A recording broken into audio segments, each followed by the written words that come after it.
Are we live?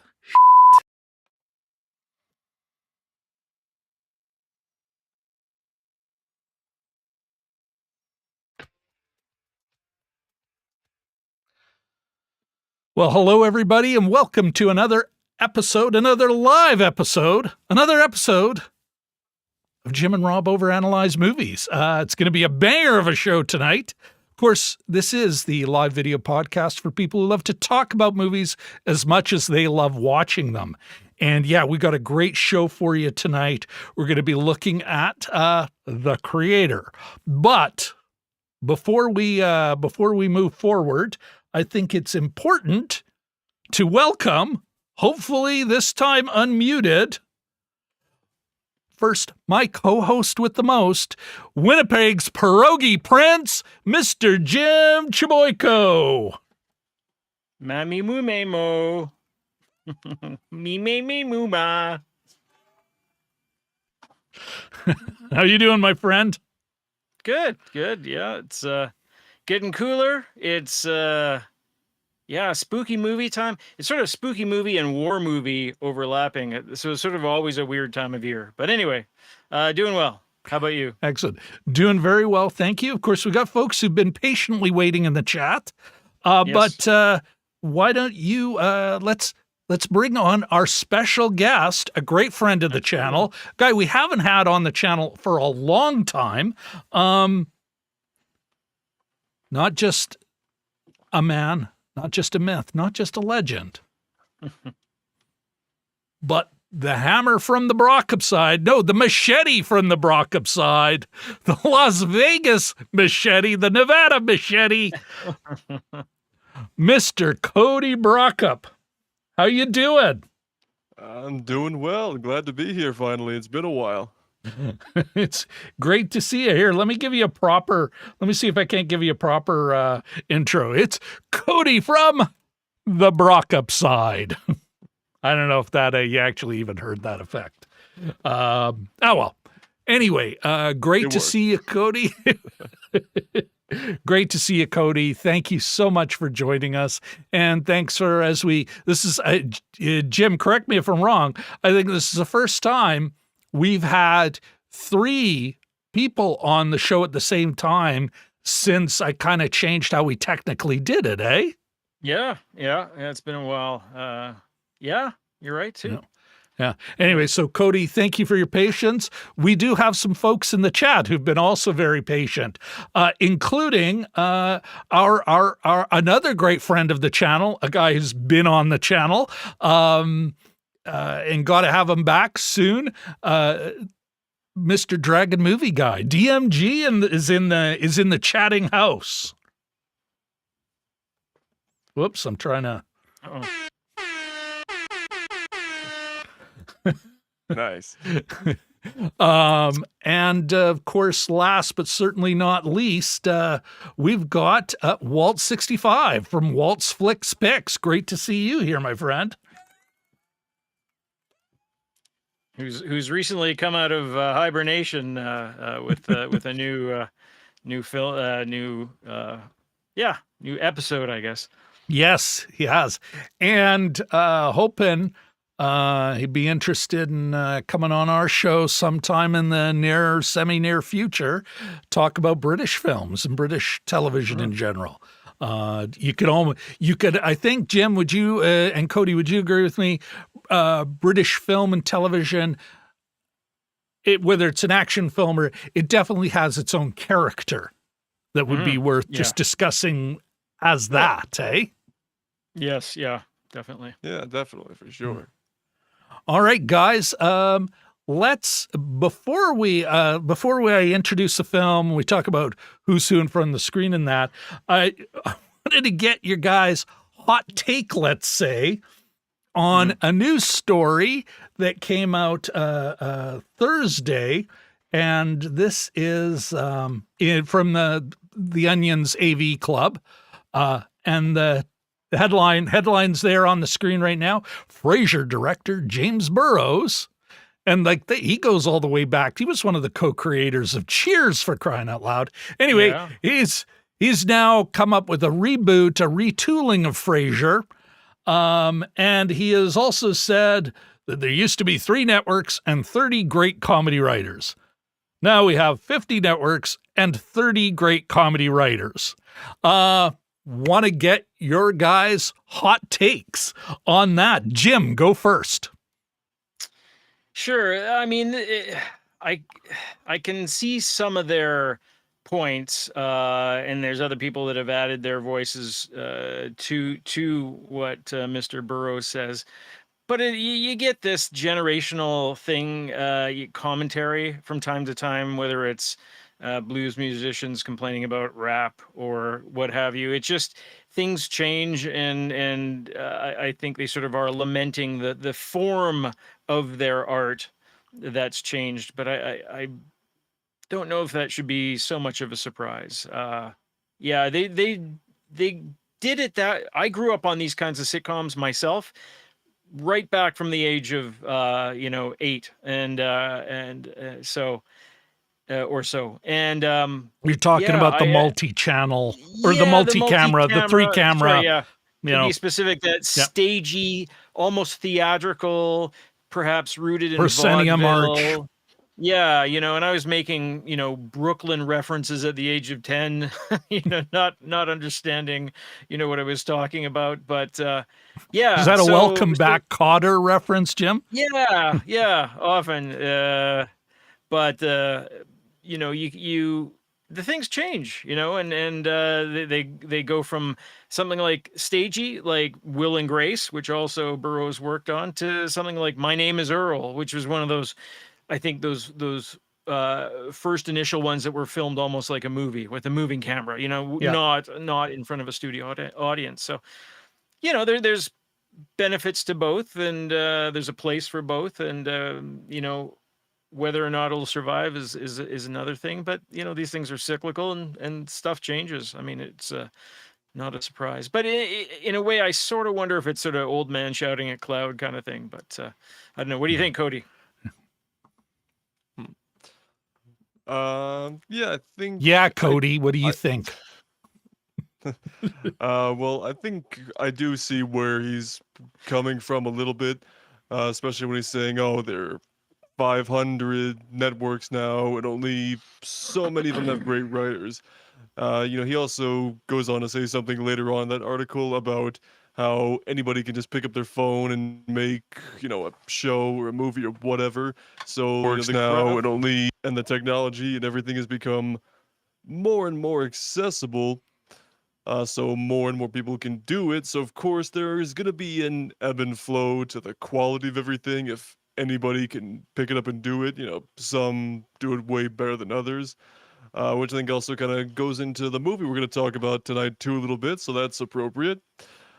But yeah, I think also kind of like what Jim was touching on a moment ago about like maybe the style and the tastes of audiences changing over the years, because I think people have been kind of getting less invested in the multi-camera sitcom format for years, because people are always like, oh yeah, they just put in the laugh track later because it's not funny enough or whatever. And we've had the rise of shows like single camera comedies like The Office or Abbott Elementary, things like that. So I think it's just kind of a change of taste, and again, just more people having access to the tools to make these things. So of course they're not all gonna be winners. Yeah.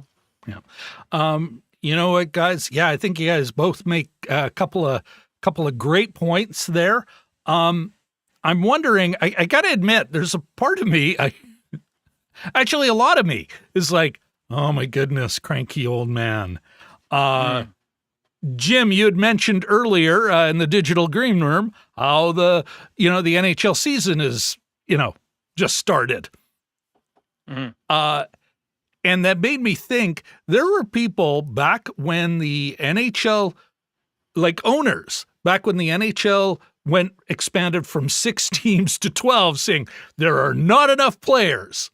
It's like, first of all, I want to say to Mr. Burroughs, for crying out loud, Mr. Burroughs, get your head out of your ASS. The population has grown. since 1983. You know, Yeah. there are more people. And I'll go further. Guess what? Now that women and who knows what you called African Americans or are allowed in the writer's room, the pool is significantly larger. Mm.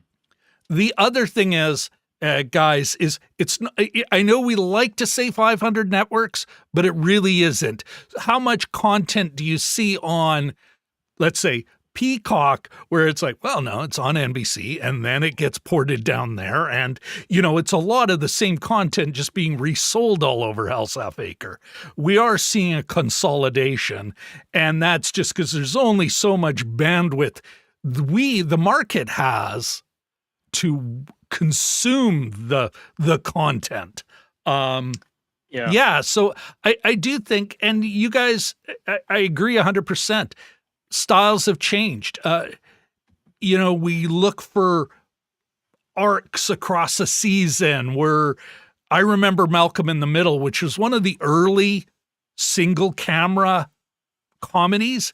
And I was like, it blew my mind. I was like, kind of, wow,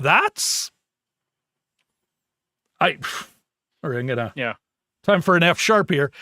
That kind of blew my mind. It's like, Yeah. and so I think, and maybe Jim, you had mentioned this, you certainly dug into this. I think it's a guy who's lamenting the art form that his whole career is based on, and kind of lamenting not its destruction, but it's no longer the in thing. And that's okay, but it ain't the number of channels, and it ain't that there's no good comedy writers anymore. Yeah. Tastes have changed. The way we can consume media now demands something different. That doesn't mean it won't come back. I will put links to this article, folks.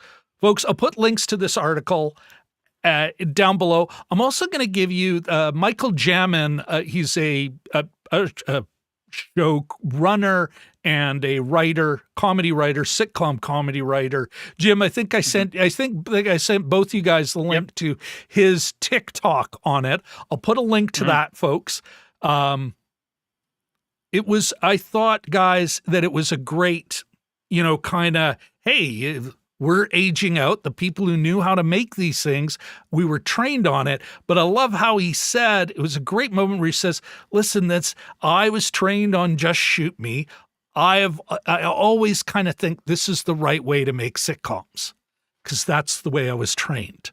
And, but, things have changed. And when we age out, there won't be, and he's a little sad about that, which I totally get. Oh, yeah. There's a poignancy to change.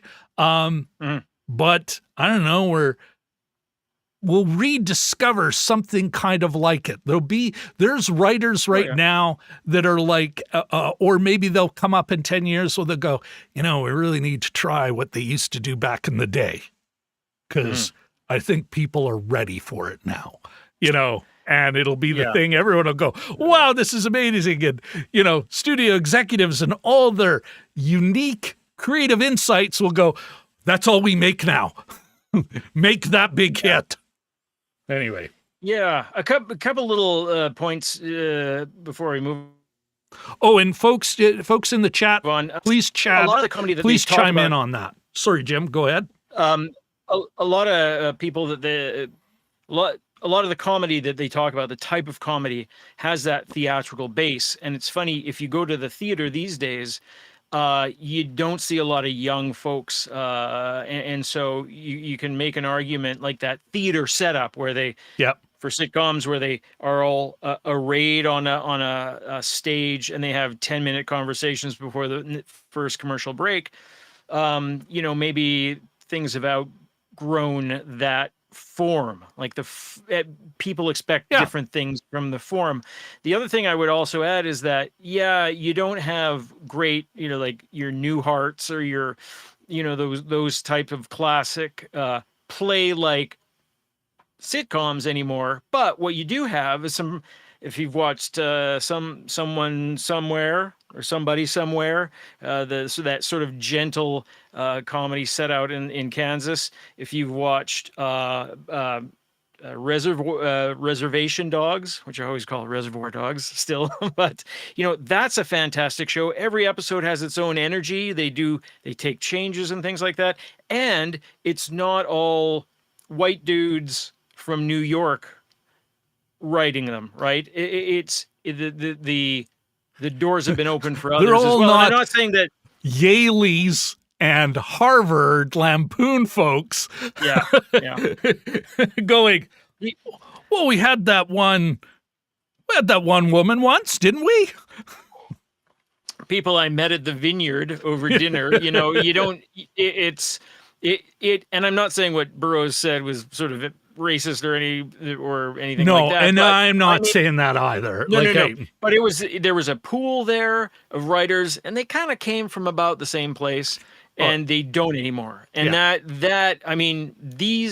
two comedies that I mentioned, they're really wonderful shows, and they're really fulfilling, I find, to watch. So and coming from a diversity of writing sources. A diversity in one level and not diverse in another, but that's for another show. Okay, Cody, did you want to quickly add anything? I don't see anything in the chat right now. Did you want to quickly wrap us up out of that, or should we move forward? No, I think all the points that would need to be made about the article have been made, but Cool. I think I don't think he's completely wrong, but I don't think he's completely right either. It's Gotcha. little bit of just this generation and your vertical video, and some of it's just You kids in your I don't know. get off my comedy lawn. with your CompuServe and your Commodore 64s. What the heck are you kids up to? All right. Yeah. Okay. It is time now to move forward. Of course, tonight we are overanalyzing Gareth Edwards' sci-fi take on the Vietnam War, The Creator. The log line, and I referred to it in our theater, Skip It, Jim, but actually a pretty solid log line from IMDb, from the producers, cribbed from IMDb. Which you only had to edit minorly. Against the backdrop of a war between humans and robots with artificial intelligence, a former soldier finds the secret weapon, a robot in the form of a child. Jim, let me throw it to you. Why don't you tell us about, give us a quick rundown of who's who in front of and behind the camera.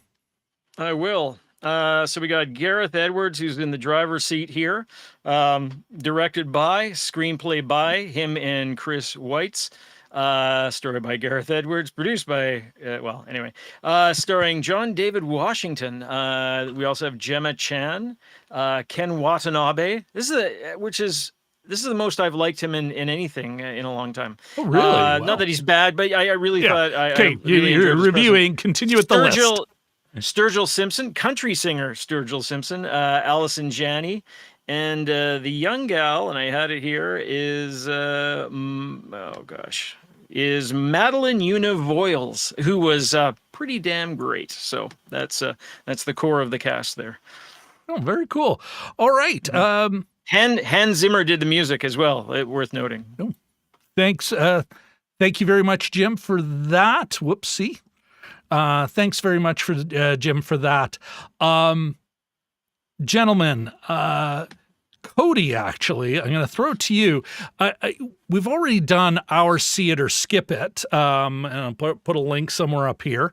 But I'd love to get your See It or Skip It, and a couple of a spoiler-free sentence or two on why you feel that way on this flick before we get into the spoiler zone.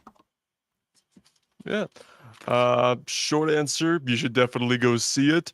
because not only is it a well-made original sci-fi movie that we're getting in the year of our Lord 2023, but also the fact that I'm really tired of people online saying, "Hey, original movie is coming out. You should go support it so it doesn't flop and we can get more." And then nobody supports it, and then it flops, and then we get fewer of them. So, put your money where your mouth is for once and support a new movie.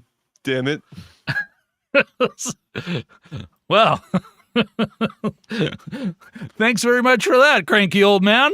I really appreciate that. Can you why do you, okay, so not just that it's original, it's not based on some IP, some previous established, I don't think, it's not based on a book or a graphic novel or anything. It is totally fresh. What else do you think makes this worth people throwing down their hard-earned money to see it in the theater? Oh, and I will put a link to you did an IMAX review of this, didn't you?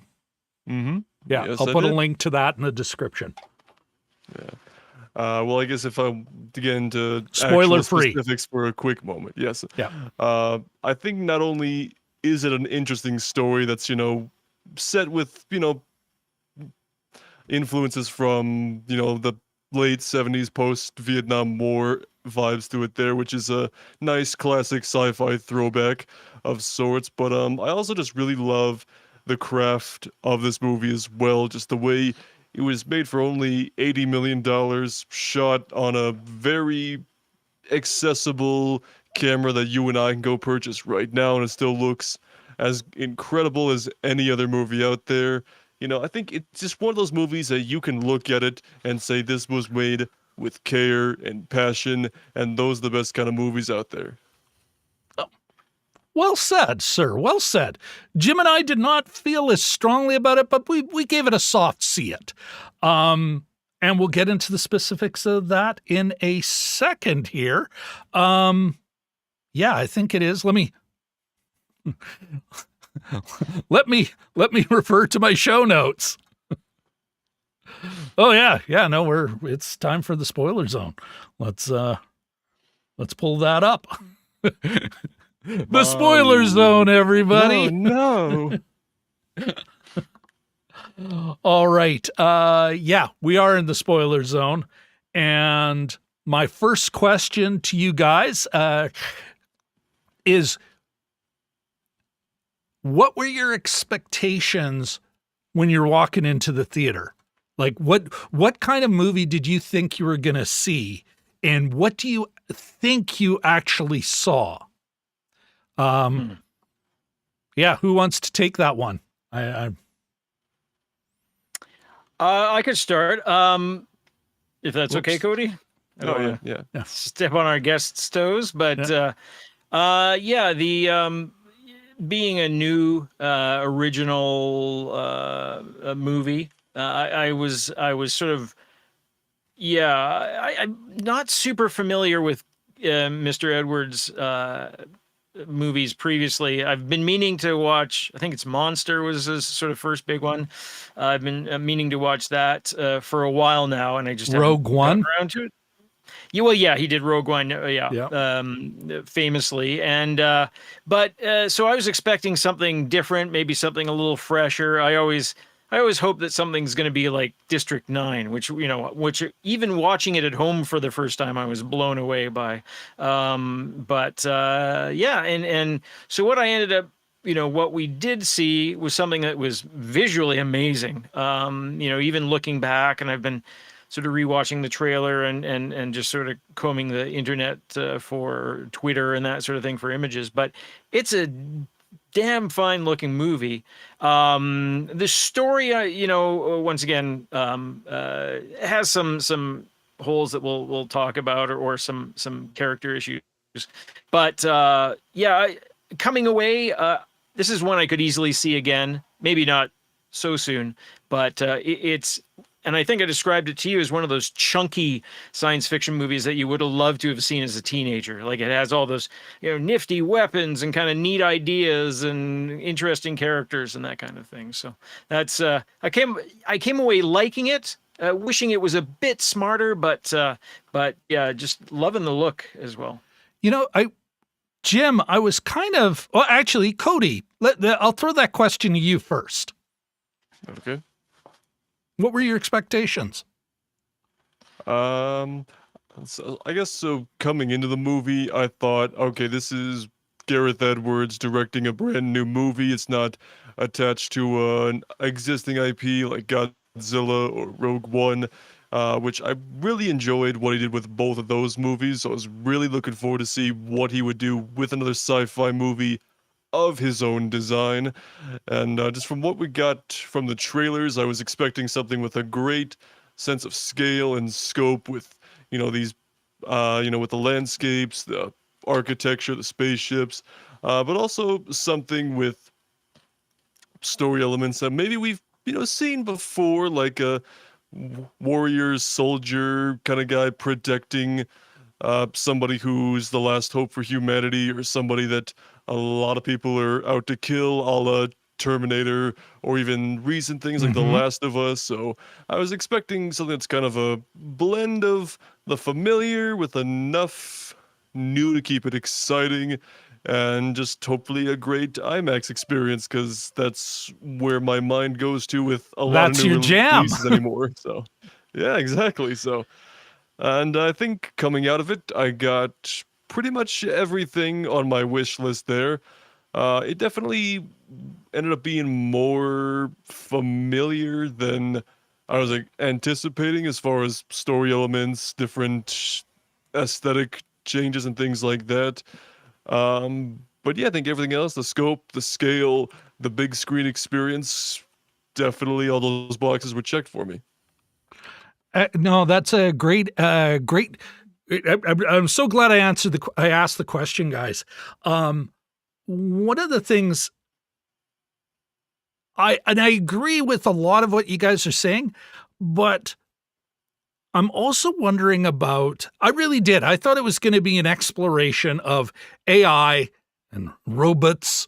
And although they got a hint of that, this really, I'm like, this is the Vietnam War movie. This is about American imperialism. This is like the themes that it implies in the log line, and even in the definitely in the trailer and everything, seem to imply we're talking about robots and we're talking about AI, when really it's like, no, we're talking about the other and who's human and who isn't.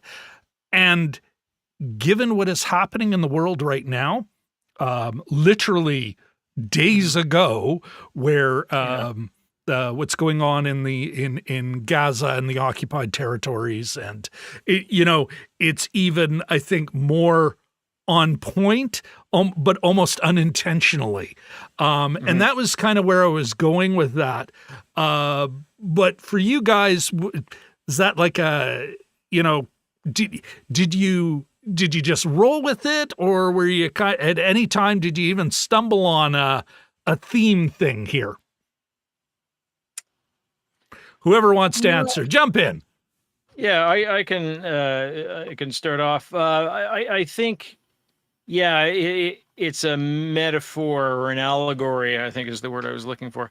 More of an done as an allegory with, instead of really about AI, it sort of is talking about, like, it doesn't talk about AI in the Asimov kind of way. Like, I don't feel like I was, sometimes when you read science fiction, you're like, oh, you feel like you've got into the science fiction track and it'll take it off to the side. But I didn't feel that I was getting kind of like a philosophical science or speculative fiction kind of lesson out of this. That it was more allegorical. You sort of feel like, the metaphor that I would make is that if you're skating on the ice, which should be here pretty soon, and your skate hits a little bit of a divot, and the divot takes your skate in another direction. That's sort of what I was sort of expecting, is that I'd be like, oh, I'm getting coached, or I'm getting learned on this kind of stuff. But yeah, I saw it as more of an allegory. The U.S. comes in; it's got U.S. Army in lowercase. Like I was joking, like E. Cummings, the poet, on the side of their vehicle. Very, A very stylistic well choice. branded, yeah. Yeah. Especially the last sort of charge towards the village with those huge tanks and yeah, so it's very. I think Avatar-esque. a couple other. If you, yeah, I was watching the Mark Kermode review of it on YouTube, and he was saying I was surprised how anti-American it is, and yeah, it's that anti-American sort of imperialism. Yeah, I or think just imperialism, not colonialism necessarily in general. The Americans are Not- bad, but Just that Again, imperialist. We're going to They're the impose our way placeholder. of life yeah, on They these just happen to be others, American. these foreigners. Yeah, well, It could have been English or whatever. Yeah, well, so. it could have been British or American. Yeah, maybe yeah. German pre-World War II. French until Dien Bien Phu. Yeah.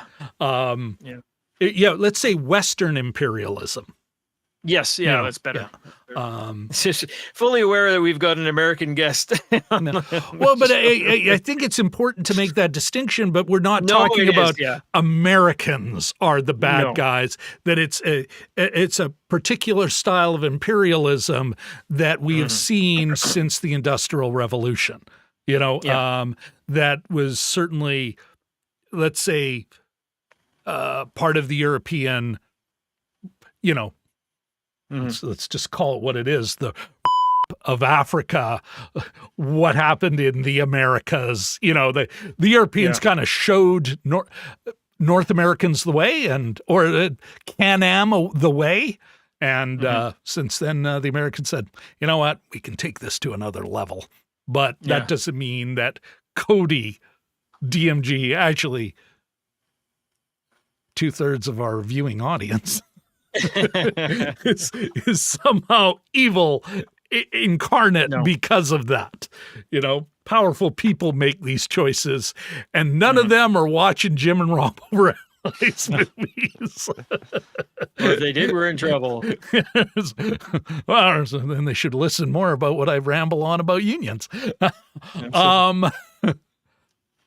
Cody, let me ask you this. When you look at this movie, what other movies come to mind now? Like I'd already mentioned, it's got Avatar, but what else were you thinking? Like, I don't mean in a good or bad way, however you want to describe it. But what flicks come to mind when you think about this flick now? Yeah, I think I listed off a handful of these in my own review. Like, it's like if you took these movies and put them in a blender, basically. Star Wars, the original, is the obvious choice there, with the very 1970s science fiction fantasy aesthetic there, and also the Vietnam elements in there. Also, a little bit of Terminator in there, just man versus machine themes they had going on throughout all of it. This is more of a showing that the machine side of things are not all evil, scary metal skeletons that want to kill us all. They have their own lives. They have, their own sense of humanity and things like that. Are you saying it's not about, whoopsie, sorry, the wrong one. Never mind. Continue.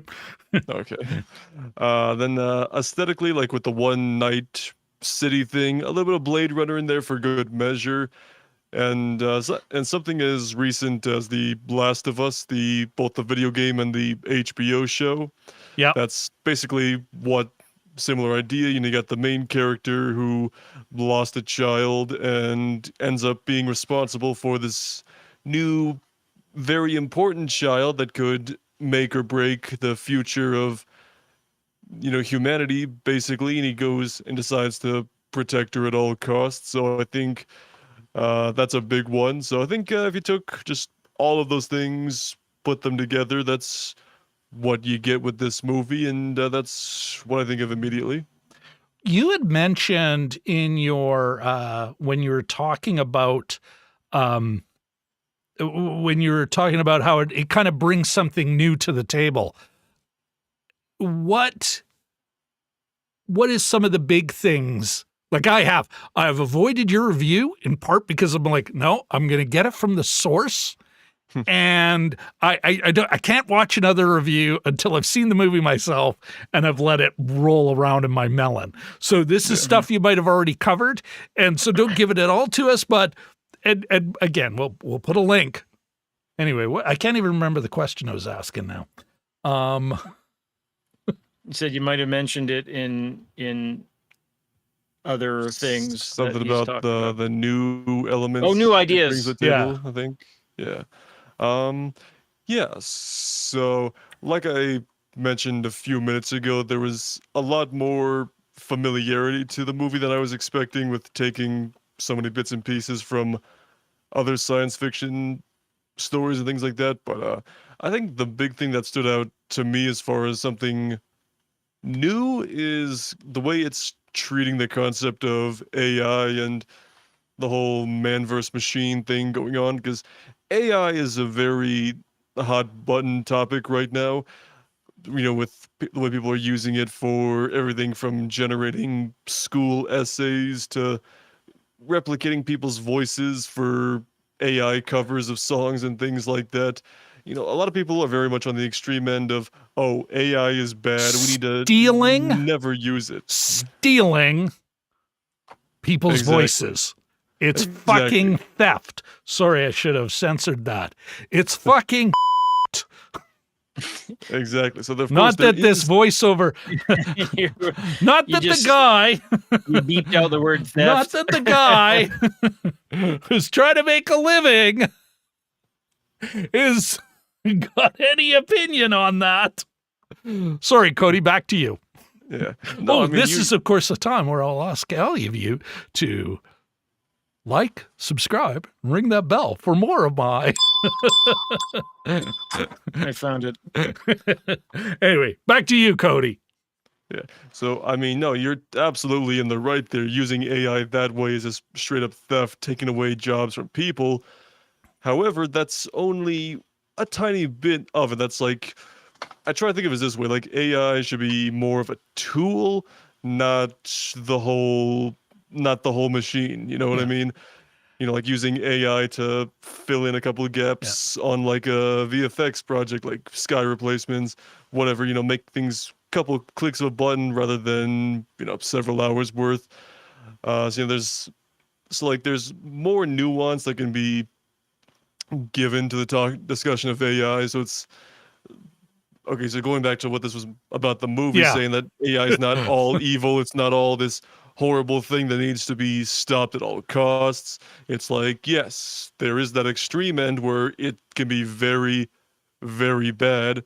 But if we treat it correctly, it can be beneficial in all the right ways, and nobody, loses what it means to be them or their livelihood or things like that. So I think this came out at just the right time, while the AI topic is really a huge issue at the moment. Yeah.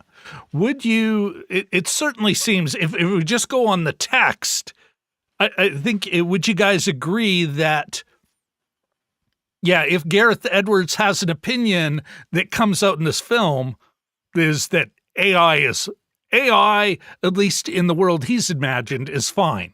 Because even if memory serves, the robots are never actually the bad guys. Even the big explosion was human error. It was human error for that nuke, and they just blamed the robots. Yeah. Apparently it's, and I finally get to weasel in my joke. It may not actually be about kill all humans.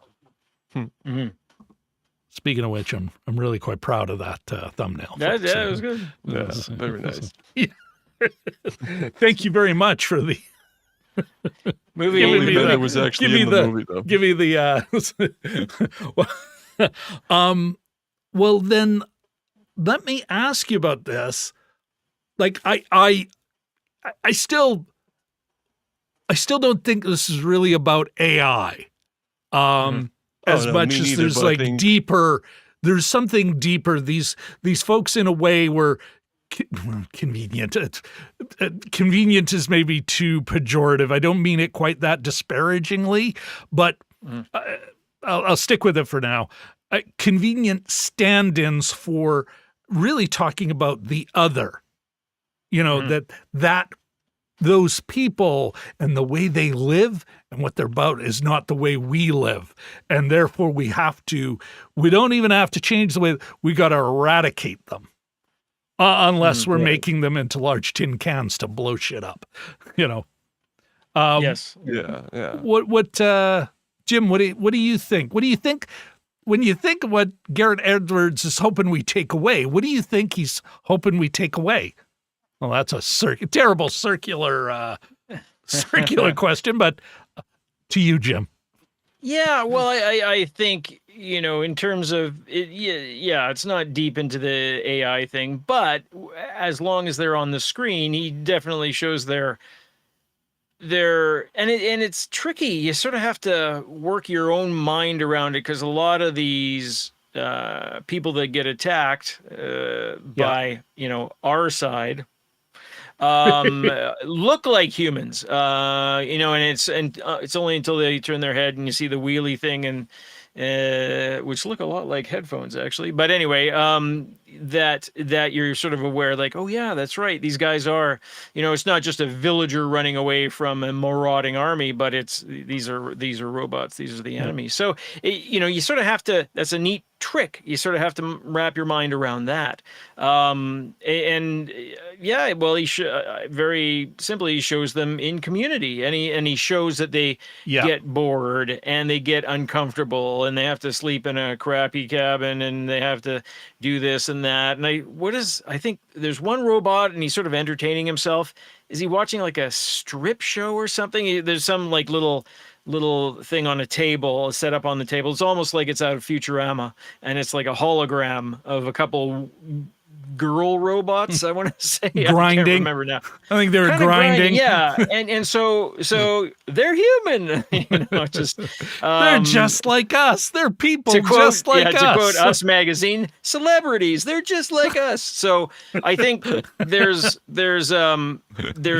that they do show them in communities and storytelling, and the children gather around the children play and the children gather around the adults, and they have sleepy time and that kind of thing, and they need to be reassured of things. So it's like another movie we haven't mentioned yet, strangely, is AI itself, which my wife maintains is the saddest movie of all time. And still one of the best on the subject. Yeah. So real science fiction, while at the same time all communicating it through emotion and you Spielberg. Sorry, I got you off track there. No, but I'm just saying that he offers as Cody was alluding to, he's offering up sort of another take on it, a little bit more of a nuanced take on these kinds of things, and maybe some of the writers that we've read in the past have done in a little more of a hardcore, deep science fiction style. This is a little bit lighter on the theory, this one. But I think he's just trying to offer a different sort of perspective and have a lot of cool weapons and capes and things like that in the meantime. So it has. It's got such a great look. Oh my gosh, yeah. While reminiscent of, you'd mentioned earlier, it's Star Wars. But there's also Blade Runner in it. There's Blade Runner, both the 82 version and the 2049, the modern, they're the recent. When did that come out? 2015, 2011? 17. Thank you. I want to come back, actually, though, and I'll throw this to you, Cody, and maybe I got to be a little tighter here in my question. What do you think at the end of the movie, if we're supposed to come away with one thing, one thought, one idea, what do you think that idea is supposed to be from Edward's perspective? You know, he did write it with Chris Weitz, of New Moon and other better films. American Pie. What do you think? What do you think we're supposed to take away from this? That's a really good question. I mean, for myself personally, my biggest takeaway was just from more of the technical end of things. You know, I touched on it a little bit. You are a filmmaker. Yep. Yeah, so that my biggest takeaway was just kind of from that end of things of saying, you know, this high profile science fiction movie was filmed on a $4,000 camera that, you know, anybody could go and purchase and utilize, and it's still with the right skill set and the right person behind it, you can make something really incredible. And, you know, with the right use of CGI, it doesn't have to cost $300 million to produce something like this. So I thought it was just a great example. Only 100 million. 80, but yes. Yeah, so I just thought it was a great example of just how... Not including prints and advertising. Exactly. So yeah, I thought it was just a great new example of how more accessible, great in, you know, pro-grade filmmaking gear has becoming more and more accessible to pretty much everybody. So a lot more people can make more interesting and well executed things. Yeah. But I know that's not probably the answer you're actually looking for, so I'll come back around to... No. You know what? That's fine. And actually, I want to probe that a little further. But yeah, if you do have that thematic takeaway, yeah, throw it in there. Otherwise, we'll. I have no problem continuing on the vein that you're exploring, because I do have some things I'd love to add on that. Plus, we should check in with the chat. DMG has been chiming in as we've been talking. But yeah, sorry. Back to you, Cody Brockup. Yeah, so I guess maybe I think probably the most bare bones thing you can take away is, you know, maybe just because you're told something is the enemy doesn't necessarily mean it actually is the enemy truly. You know, it kind of goes back to stuff like, you know, propaganda posters from World War II and things like that, where it's like, oh, this country is pure evil and all of its evil, you should be afraid of all of them. But in reality, it's only a handful of bad eggs you need to worry about. Everybody else is just like you and me. So I think there was a lot of that here as well, especially the fact that there's a child AI android that is just like every other kid, you know, asks about, you know, what's heaven like, and, you know, wants to, you know, just enjoy ice cream and be with people they care about. And, you know, it's like, it doesn't, you know, it's reminds you that there's a human element to the other side, even if the other side isn't human fully. You know, it kind of shows that just because you're told that, you know, we're the big guys and we need to go bomb and attack these people, doesn't mean that they don't have feelings and people they care about and can experience loss and things like that. Just that same idea with Vietnam, but, you know, in a contemporary way with robots and lasers and Death Star spaceships that aren't the Death Star, because Gareth Edwards just wanted to do a little Star Wars again. Well, at the same time, not being like, you see some flicks where it's like, oh, this is Star Wars. I've seen Star Wars. This isn't. It's at least a better allusion to the Vietnam War than Star Wars was, even though that was ostensibly Lucas's intent. Jim, I'm gonna, with your permission, I want to explore a bit more on the production side. I did some research myself, because it's an interesting hook. You got this Sony FX3, you know, a camera. Any of the three of us, you know, if we had, you know, $5,000 on hand, $6,000 on hand, because it's $4,000 just the box, and then all the other stuff that goes with that camera. But it wasn't just the camera, it was the whole approach to making it. Mhm. Now, some of it, the cynic in me, the commie cynic, the left wing, the Marxist cynic, it's like, well, you go on all those locations because they're cheap and you don't have to deal with any crew unions or even the crew union in Thailand. How much are they going to charge you? That said, one of the things I heard, and I don't know about you, Cody or Jim, but I read, and I'll put a link to a great video from Frame Voyager, who I did a love that great channel. deep dive on it. Yeah, he is fantastic, even though I disagree with him a lot of the time. But one of the things apparently Edwards and his team made sure everything was done. You know, when you folks, when you hear about a Marvel movie and the term is pixel, where the special effects, the big visual effects are being changed right up to the movie's supposed to be out. The film is never locked. It's always, oh, it's locked. No, picture lock.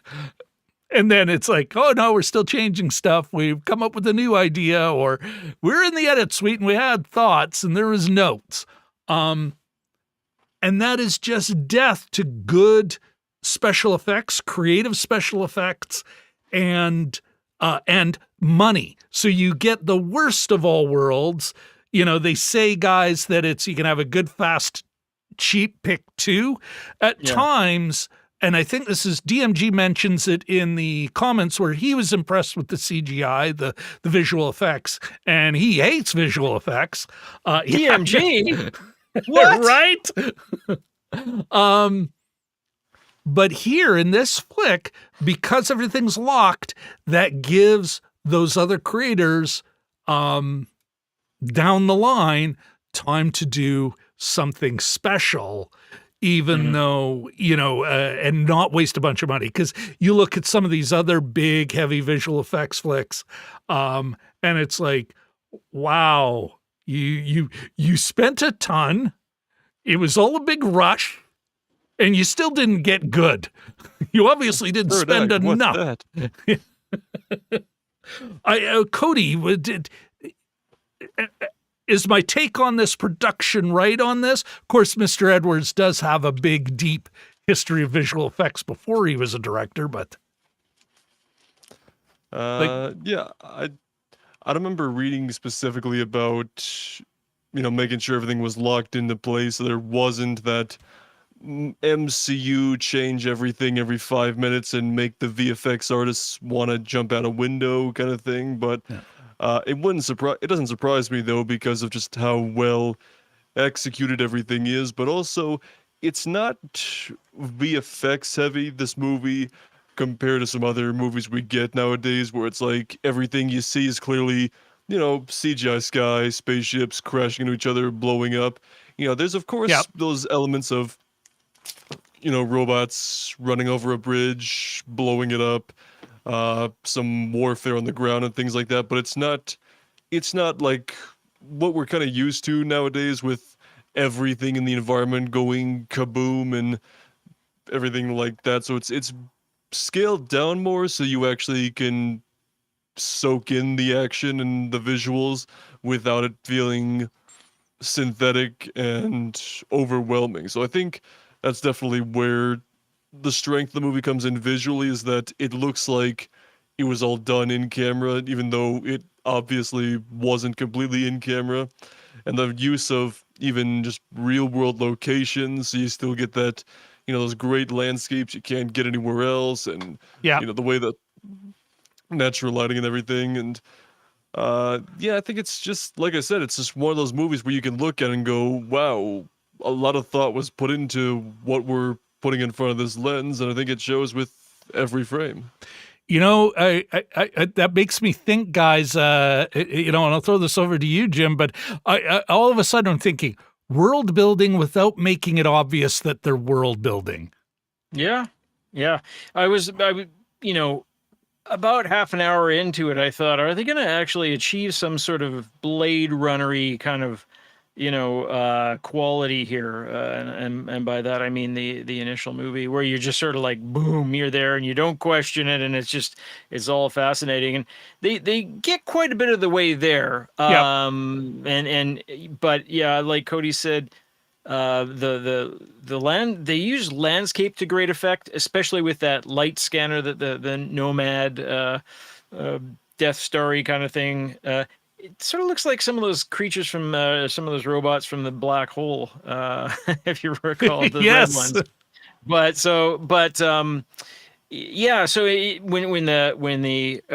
great moment is when they're flying in. The Nomad's doing its scanning, and they're playing Radiohead's "Everything in Its Right Place" with that super cool synthesizer music, and it's at dusk or whatever. And I thought that was a really like, oh, this is pretty cool. World building, yeah, they achieve, like, I believed the communities, I bought it. I thought, sorry, I'm getting distracted by the black hole. Ooh, black hole. Yeah, so they do quite a good job of that, and they establish that. I think that's one of the strengths of the movie, is the effortless world creation. Yeah. And I think you're right about that, is that they don't have to hammer it home. They've established these communities and things, like they shoot in the day. These aren't all nighttime on board spaceship effects. Some of the attacks take place during the day, which I don't know is super common in science fiction. I'd have to look back on that. Maybe the battle that Jar Jar Binks got involved with is during the day, but Rogue One, there was a lot of that action was daytime, if memory serves. But I was thinking about maybe it today, a Garrett the last few Edwards days, and I think flourish, a signature of his, his auteurship. I think the word I was looking for back when we talked about it last week, and it's come up to me the last couple of days, is texture. That there's a texture here, and I don't mean a literal text, but sort of I do. There's wood here, there's mountains, there's trees, there's water, and so all together it creates this great texture of this world of different sort of, it's not all just space stuff, right? And it's grounded in the real world, and they do really good job of that. I was just going to mention a couple things, just in terms of last minute editing. I remember famously Peter Jackson was like working on Lord of the Rings until about 12 hours before it was going to be screened for the first time. But also I think I was looking on the Wikipedia page, there's a little bit of a controversy, because in the trailer apparently I guess one part hadn't been completely finished, and they used a little bit of that Beirut explosion, if you remember, from a couple summers back, in place of something that they put in. Frame Voyager discusses that. Yeah, and bad form. Yeah, but it's like it almost like the interns are in charge. But now like, AI. Now AI will take care of it. The AI will steal that little bit of human horror and go, look. Guys, I do want to, like, we've praised. There's much praiseworthy in this film. But I do like, even you, Cody, your praise is a lot about, praiseworthy stuff, but some of it isn't even necessarily related to the story. And so here's my next question for either of you want to jump in. Who's the bad guy here? Who's the villain? Who's the who? That's a good question. Who wants to take that one? You're talking, Jim. Sure. It's on you. And this is part of what, well, first of all, the Joshua, the John David Washington character, the main character essentially is he's not a really great guy, and he's not a really great soldier or spy. And we've seen a couple of movies lately where the lead it's sort of the opposite of James Bond. Like their mistakes lead to the conclusion. You know, they're not betrayed; they're just bad at doing their jobs. So he betrays two different communities. He doesn't even do it all the way. Like he's sort of half-heartedly, you know, betraying one, then he betrays the other, and he's sort of flip-flopping. And you know, the whole thing with his wife and unborn child, you know, he basically turns his back on them, loses them in the process. You know, it's like pick a lane, dude. And then never refers to the child again.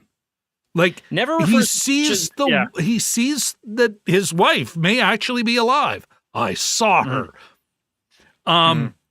And yet, but never. Well, I didn't see the kid. I've already mourned the kid. I don't care about the.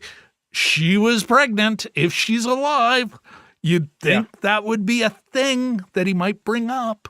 That's a good point, actually. Wow. Yeah, and the other thing too is that I was just going to mention that the movie follows his path to absolution. Like it basically, he's looking for acknowledgement or forgiveness, or he just wants to say sorry. And in the way he drags many people to their deaths. Like, this is my best friend from the service. Oh, so sorry about being shot in the spine and losing your girlfriend.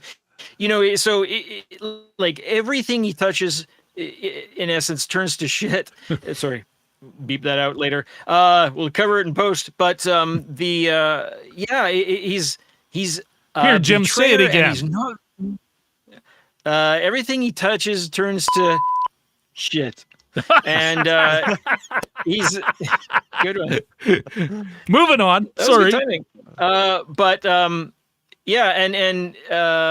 Eventually, you know, he sort of flip flops enough, and eventually, I guess he sort of gets his wish, but.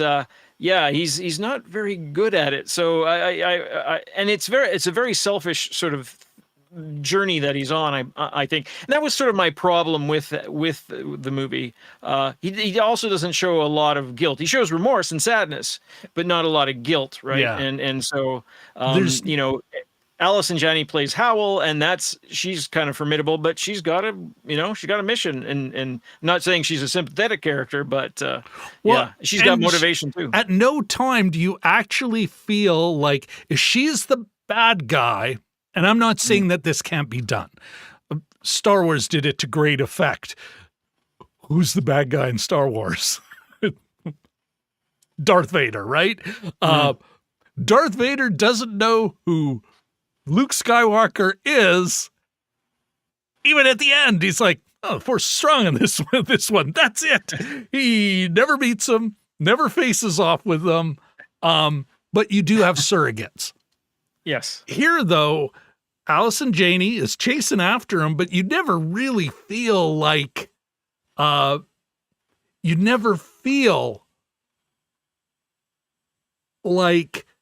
he's fighting her. Like, or am I wrong on that? Like, you know, Cody, like I'm like, who is this conflict with? You know, apparently still some of the robots, but you don't, at no time am I going, like who captures him? The robots, who in no time does he ever actually go, I was way wrong.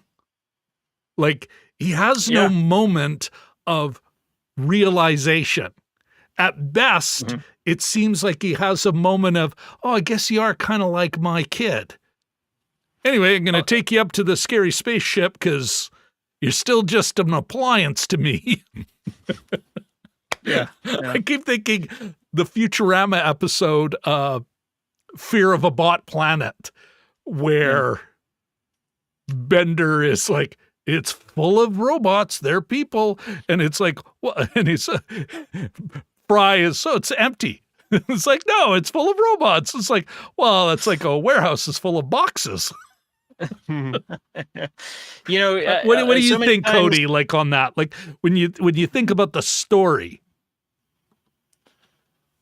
Yeah, I mean, you've actually brought up a lot of really good points about John David Washington's character and his motivation and the conflict that he actually has with, you know, really anybody in the movie. Because, I think it's easy to take, a quote unquote protagonist like this and say, oh, he's just fighting against the humans because he realizes that the AI are not so bad. But, there's only some of that. It kind of feels like the only antagonist is just whoever's currently in the way of him reuniting with his wife again. You know? Great point. Yeah. Like you don't have I'm thinking of The Last Samurai for all, where at least Wow. Tom Cruise's character goes through a conversion. He was already on the edge, but he's kind of an unlikable but he has this experience, he's captured, and he learns because they respect him. Oh, Ken Watanabe. Maybe that's why I'm thinking Oh, yeah. of it, It's good. Playing the same character. kind of. But even there, like, Watanabe is going to shoot him, but they don't have like a real, you are my brother. Mhm. I want to kill you, but I love you. How could you have betrayed us so? Mhm. Nope, don't have that. None of that. Just, I got to protect the kid who we're going to send up into a thing. Like, even he doesn't seem to care about the kid that much, other than as a means to fight this war. The kid's become a child soldier. It's like, well, Yeah. we can't wait that long, so some people have to be sacrificed, which is why I keep thinking about what's going on in the occupied territories. Yeah. It's I can think I can hold both responsible to different degrees, but I can still say, yeah, you guys are the good guys, but that's pretty shit. Geez, I even have control of the button and my mouth. I can't match them. Anyway, what do you, Cody, what do you think? Like, yeah, what do you think on that? Like, Yeah, I think you are pretty spot on with that. I think maybe there's a level of assumption that Gareth Edwards and company maybe thought that, oh, we're introducing this guy as the protagonist. He's going to be a heavily flawed one.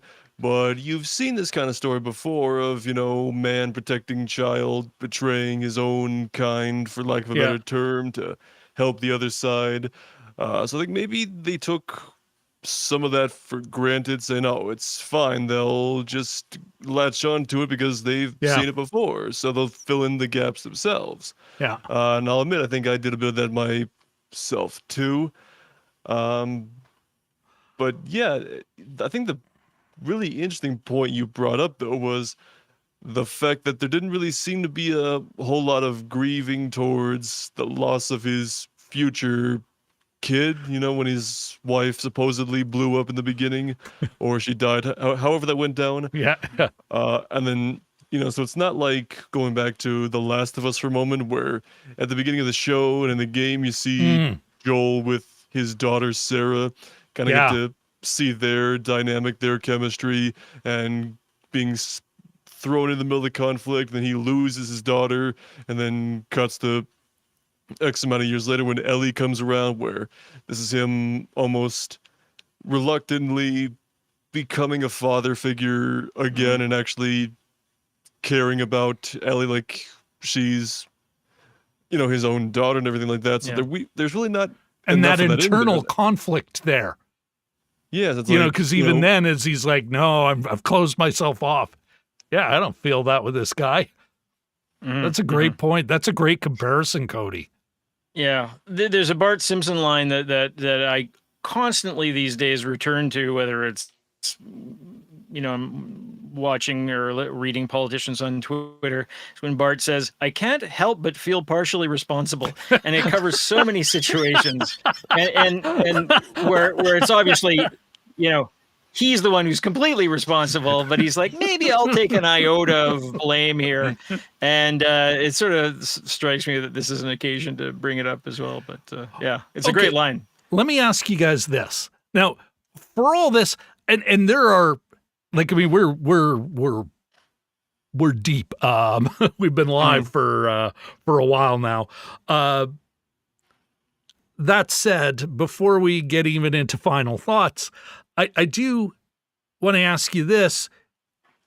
Well, there are problems with this movie, thematic, story, like, yeah, it's missing some fundamental conflicts here. By the end of it, I was still emotionally engaged, not as deeply as I've been in other films, even this year. It's definitely no Coda, where still, even now, when I think of the ending, I'm like, I'm not crying. Movies are dumb. But I was emotionally engaged. Like, why? Yeah, we all, in the end, said, yeah, it's still worth seeing. Mm-hmm. Why are we emotionally engaged, even with some kind of story problems that would go against that? I like what you said, Cody, and maybe explore that further about he relies on some pretty reliable shorthand. Hey, guy trying to protect a child, Mm-hmm. I mean, if you skip the part where he threatens the van full of a parent and a bunch of children. Yeah. We are in the spoiler zone. Yeah. I think a big part of why we still were invested emotionally and just, not even going off of familiar stories we've had before of, like, man protecting child, and maybe somebody just kind of that primal instinct of, oh, a child's in danger, we should be concerned about that. And I think also a lot of it just the child actor herself, I forget what her name was, but I think she did a fantastic job in that role. And thank you. Yeah, and just kind of seeing this robot, android, AI child, be, along for the ride, sort of more or less with John David Washington's character. And, she doesn't have anything in the way of parents necessarily, so she's kind of getting a tiny bit of that taste with the main character and asking him questions like, what's heaven? Am I going to go to heaven? Are you going to go to heaven? And, I think she definitely develops a closer bond with him than maybe he does with her in some ways. That's a great, So seeing her heartbreak at the end of the movie when he's, launching her off in the escape pod and sacrificing himself to blow up the Nomad, it's like, I mean, none of us want to experience losing a parent or a paternal figure, especially even if you've only known him for a few days. So, just the way she pulls off those scenes, it's like, wow, this child just lost, the closest thing to a father she has, and that's not easy for anybody to go through, even if it is a robot in a fictional narrative. You know what, Cody, that's a great point. You're absolutely right. Like, I can remember those scenes. They're like, even as you brought them up, it's like, oh yeah, that was that conversation. And it does have emotional heft. Jim, did you want to add to that? Like, again, I got a little misty at the end, even with its problems. My cranky old man bit in Hollywood gets kids wrong. They get them from Central Casting all the time. They got the bowl cut still, and they're over coiffed and overdressed, and I generally hate it. And here they did a really great job. Cast absolutely, a great young actress and young actor, and Madeleine Univoyles did such a MYV. Maybe I'll start calling it that. It did such a great job. And the vulnerability, I think, was the key. Like yeah, she's a robot, and yeah, she can stop machinery with thought and little pulse weapons or whatever. Yep. But so there's something formidable about her, but she's also Just 4 or 6 Oh, or 2. He just Jim's back. quick aside, we got a kitten in June, and my own kids always say, Dad, everything reminds you of the cats. And so this one, the character here kind of reminded us of our young cat Mayday. But anyway, but there's those scenes where she says, there's a couple lines that she just delivers amazingly.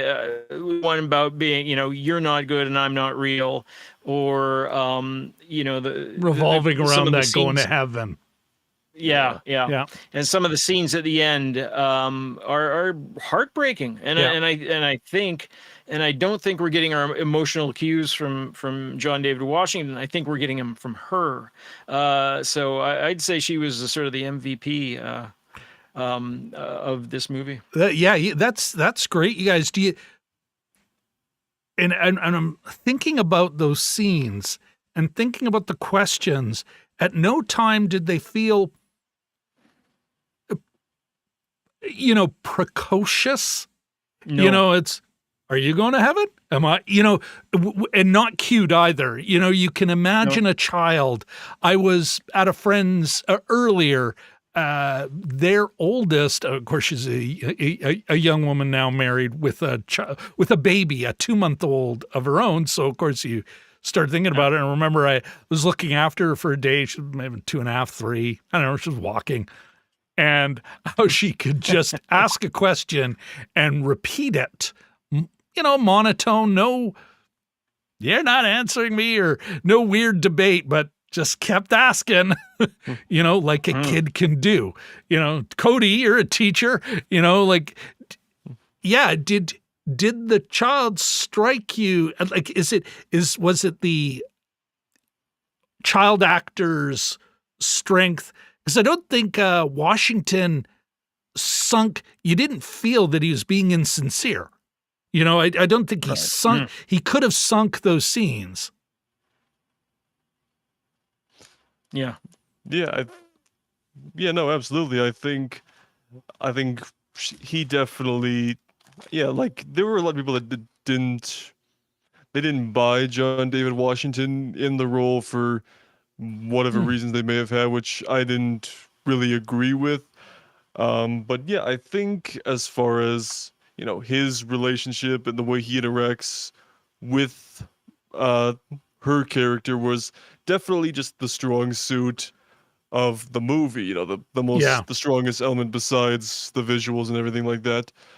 But yeah, I think it was just because he had so much to work with, working alongside this child actor that, it just came naturally to, want to answer this curious child's questions about heaven and, what's it, and the little shorthand joke about, oh, I just turned him off. He's not dead. Things, little quirky things like that. It's like stuff you would say to a child, like, oh no, grandma didn't die. She went to a farm up north, and Stand By. Although hacky at the end. Yeah. But still a good, not a half decent callback and an interesting way of explaining it on a child of this kind's level. Yeah. Yeah. And actually, now that I think about it, I wouldn't say John David Washington's character was a father figure. He was more like an uncle figure, I think. Like, no real part of the reason he's parental kind thing of a jerk. It's kind of like, oh, my stupid sister made me take care of the niece for a little bit, and now we're being shot at. So I guess stuck with this kid. Yeah, we're getting shot at. He's not a funkle. No, not at all. I want to want to jump into a couple of things that DMG and Walt65 are saying in Hey, the Walt. chat that are kind of relevant to this. Walt says, and yeah, this is where I think it's one of the saving graces of the film is it didn't really, this isn't Race to Witch Mountain. Or, Oh, yeah, I know. a deep cut. Deep cut. And I'm talking the Dwayne The Rock Johnson version. Anyway, yeah, Walt okay. 65 says, without seeing the movie, having a cute human version of AI is a bit ham-handed. This is an entity with far more power than an ordinary kid or human. And he goes on to say the praise seems to be about, he's interpreting us at that point in our conversation. The praise is about the eye candy, not what it has to say. I think that's, and I said, yeah, kind of, and I think we can all agree with that. But then DMG chimes in afterwards. He says, so you're saying this is the opposite of Netflix's I Am Mother. It's a great, pretty solid reference there, actually. Where it's the robot taking care of the child, the human child. It's funny he mentions the not taking the cutesy AI seriously, because number one, I think part of the reason you care for the child character is because it's a cute kid. If it was a Quite adorable, yes. teenager or something, it's part of why frickin' Grogu from The Mandalorian's so popular is because he's so cute and he jumps around, he eats his little snack bags like, oh, I just want to eat him up, but he's super powerful because he's got the Force and everything. Yeah. So Yeah. it's that, but scaled way the hell down. But also there's one like really stupid little anecdote I want to throw in there is I've had the feeling for a few years now that How could you not find that child adorable? Exactly. But going like with the saying like a cute AI is weird or like not believable. I've thought like for years if the machines ever rose up a la Terminator or whatever, they're not gonna be scary steel endoskeletons or like the Terminators were. They're gonna be like these little perfectly trying to think what the word is, like very polished, almost porcelain looking Presentable. robots that I saw them at CES a few years ago. They have like these very like corporate looking smiley faces and their whole thing is reading books to children at night. So I'm like, when the machines rise up, it's going to be these guys that are going to come to kill us, not Yeah. them. And we're going And to they be will terrified politely of them. put us in a box and ship us Exactly. off. So it's like the end. Yeah, so that they're going to come with a smile, not with evil red eyes, Yeah. That's an interesting point there. And I'm wondering, I kind of see where Walt was going with that, though. You get a fear of it's like, oh, they're just gonna do. Oh, look at this adorable child. I think it was him. He actually earlier in the chat he had referred to where you see AI in Ex Machina, where the AI is exploiting her look and her, demureness, her ingenue vibe, to play the humans. Whereas here, Edwards is definitely using the look and the whole packaging of her as part of hooking into our brains about how could you not find this child adorable? But mind you, you know what? That there isn't. They do briefly refer to evolution in a totally what? That's not the way it works. But the cuteness of a child. I mean, quote my old bastard of a father, talking to my mother, we should have drowned our children. We should have drowned them all at birth, Joan. And the reason people don't do that with their children is they're just too goddamn cute. Yeah. They're just adorable. Even you for know, all the crap. I mean, you're a I- parent, Jim. I'm sure Yeah. there's many a time when it's like, oh my goodness, the incessant whining, the crying, the tantrums, the get your hand out of that. Yeah. Get your head out of your ass and put a toque on. Yeah. Yeah. You know, No, I because mean, every now and then it's like, oh, you're just adorable. Yeah. Well, yeah, our kids were actually pretty good. They were never that flushing the wallet down the toilet kind of, hijinks or anything like Yeah. that. But Well, but that's that's a I perfect. think That's the exactly what I'm going for, Jim. Is yeah. that I- it isn't actually using the Hollywood stock, Exactly, and that's why I said that they actually kind of got it right this time, and then that it is the vulnerability is the key. I would liken this portrayal of Alfie or Alpha O to Haley Jean Osment in AI. There's that same vulnerability, of course The kids are alpha and cute the omega. and young. Yeah. Yes. Yeah. There's of course there are young cute kids that need, and the reason why things are cute is so you will take care of them, right? But there's a vulnerability here that's not a typical Hollywood, the blinking of the eyes and that kind of thing. It's not a sort of a television or it's not a cheap form of that. They actually create a character out of it, I think. Yeah, no, I agree completely.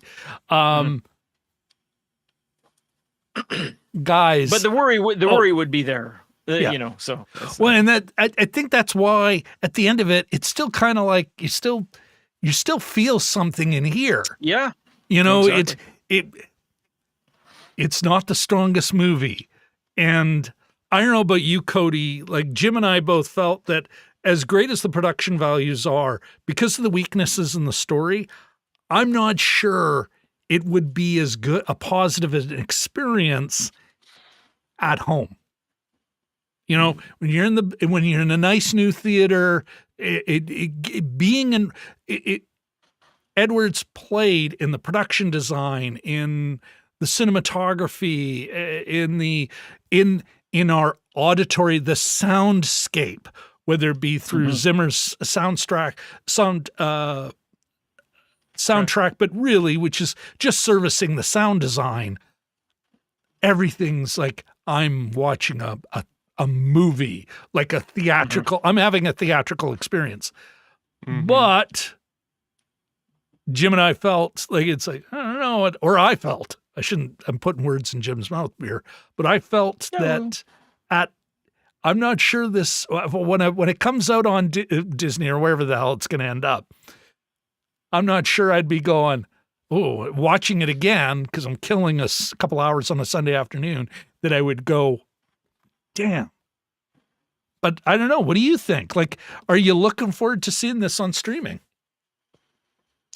Yeah, I think this has got potential to be one of those movies that maybe we think one way now because we just are fresh out of the theater watching it. I mean, I saw it a little over 2 weeks ago. You guys saw it a few days ago, so your memory of it's a little fresher than mine at the moment. But I think it could be one of those movies in the future that, maybe when it does come to streaming or whatever, that you're not going to be in an immediate rush to rewatch it. But, if the opportunity arises and you have free time for Disney Plus or whatever, and you think, maybe I'll give it another shot. Maybe there are new things about it we could appreciate more with subsequent viewings, because there are a lot of movies like that where, you don't take it all in with showing number one. I mean, sitting here for the past hour with you guys, hearing your very valid points about the character's motivation, their interaction, like, something that I really didn't focus too heavily on that when I saw it the first time, but now I'm thinking, oh yeah, there was that moment and that moment. So maybe if I rewatched it in 2 months or whatever, I might think, this maybe isn't as good as I made it out to be the first time around. Or maybe I'll be like, you know what, I actually appreciate these elements more now that we've sifted through it. So it's a lot of those, it kind of goes back to the way the internet treats movie reactions, like everything's got to be all good or it's got to be all bad, and you can't Yeah. change, Yeah. otherwise you're going to jail, you know. Yeah. So it's like, That's a great. I think that is one of the strengths of what we try here and what we love about bringing DMG on the show, bringing you on the show, is it's that again another window and another opportunity to both is sing its praises while at the same time kind of, hey, it's not just me. I'm not the only crazy person here. But you're absolutely right. 6 months from now, how much of your experience is also just the mood you're in that night, right? Guys, I do think it's time to jump into final thoughts here. And we'll maybe start with, actually, we're going to start with a great line from the chat. Walt65 says, hell was very calm. Of course, referring to Hell 9000 from Stanley Kubrick's classic Robots versus Humans story, 2001, A Space Odyssey. Cody, why don't you, actually, you know what, Jim? Why don't you go first? What are your final thoughts? Final thoughts. I think we've covered a lot of it here. I wanted to mention there's a couple stylistic choices that they make, and the title cards I thought were sort of I'm never sure how to take those, but there's little chapter dividers, and they're sort of in this half Japanese, half English kind of thing that they come on. They, 2, the mother, 3, the father, that kind of thing. Yeah. I thought it was kind of a cool little stylistic touch. The other thing, too, is that Gemma Chan, my first introduction to her, she was, I think, in one of the episodes of Sherlock, maybe in the first season, but also she was in a movie about robot, or a television show, an English television show about robots. I believe it was called Humans. And yeah, it was on AMC for a little while. And it was filmed in England, all English, and really quite good. I really enjoyed it. And there was a lot of sort of English TV actors that have since, you've seen sort of, you've seen around anyway. If they're not in Harry Potter movies, they're in other things.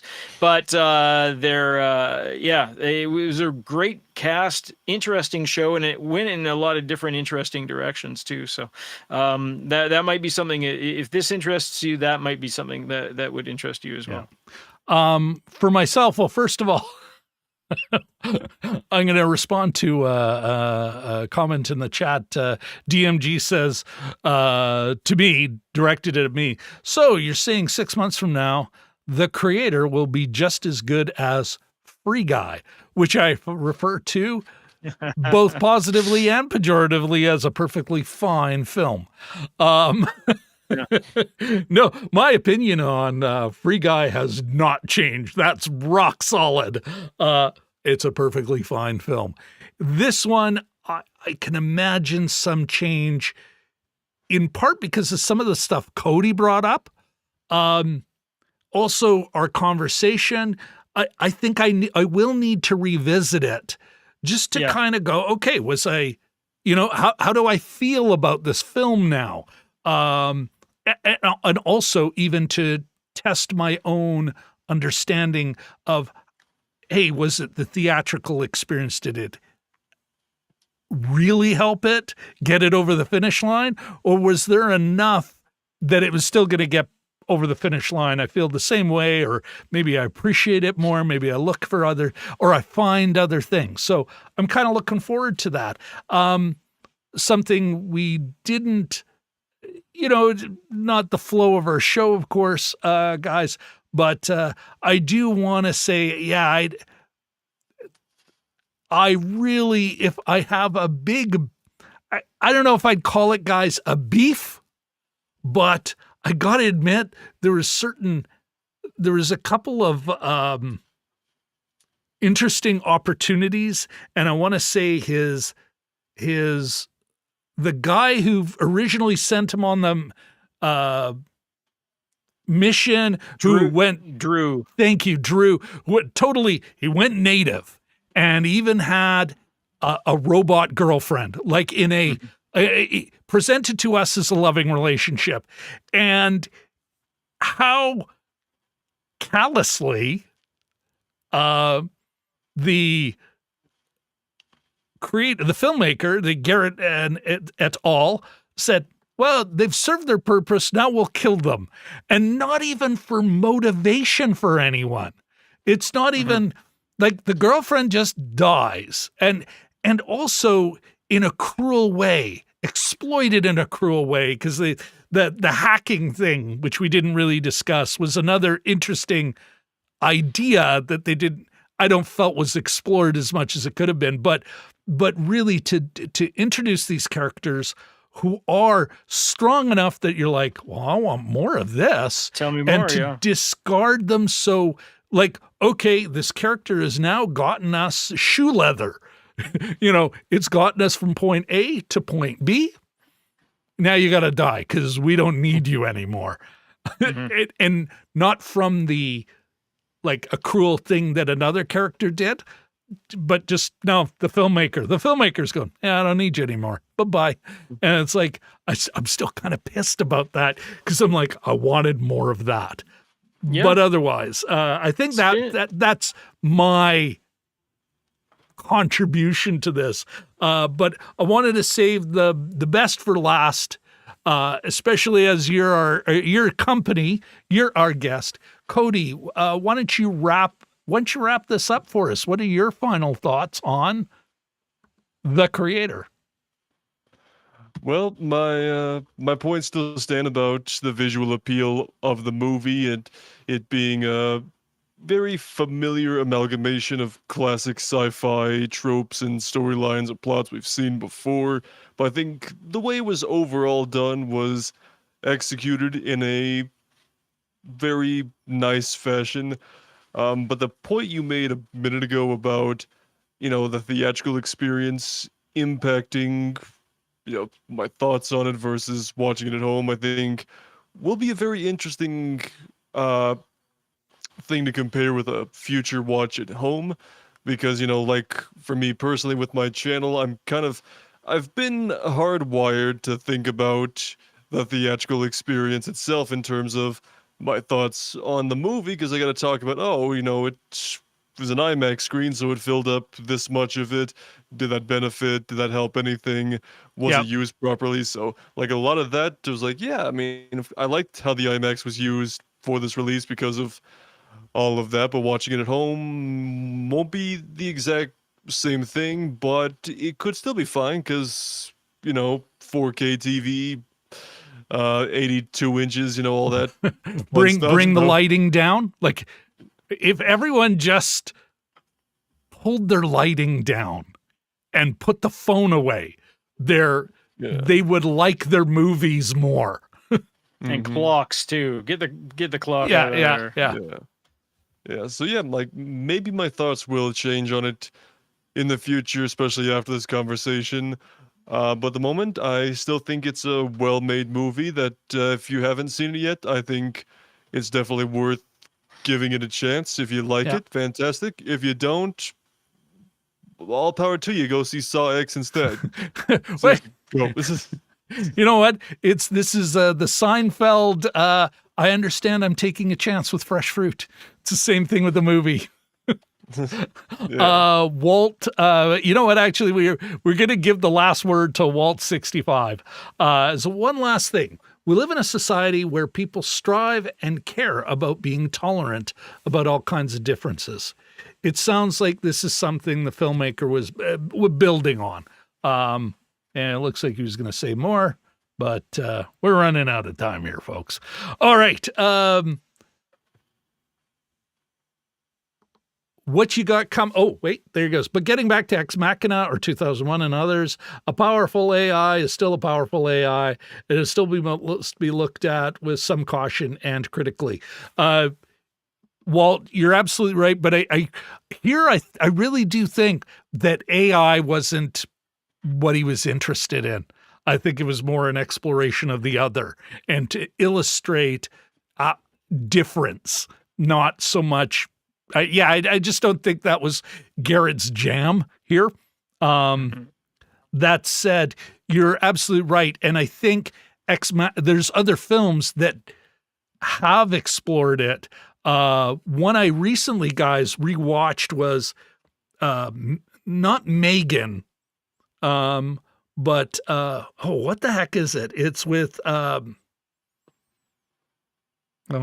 crying out loud, they're sisters.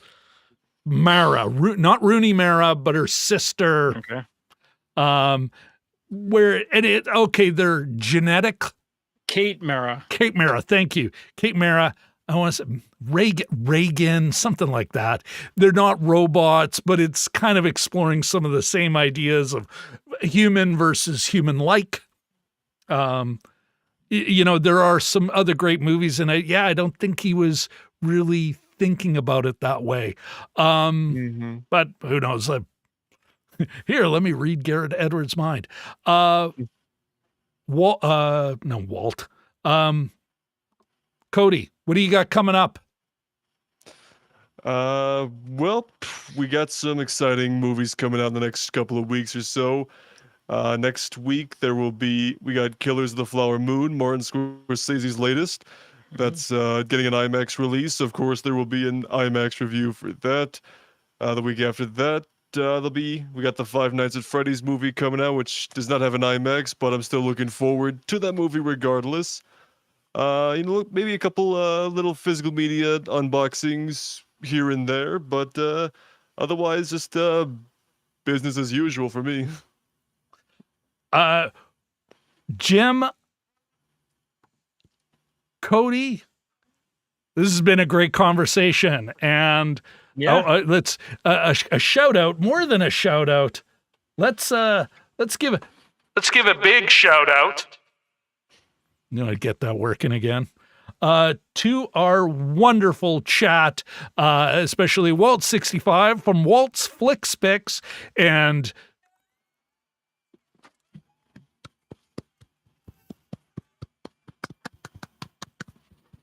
Dragon Movie Guy.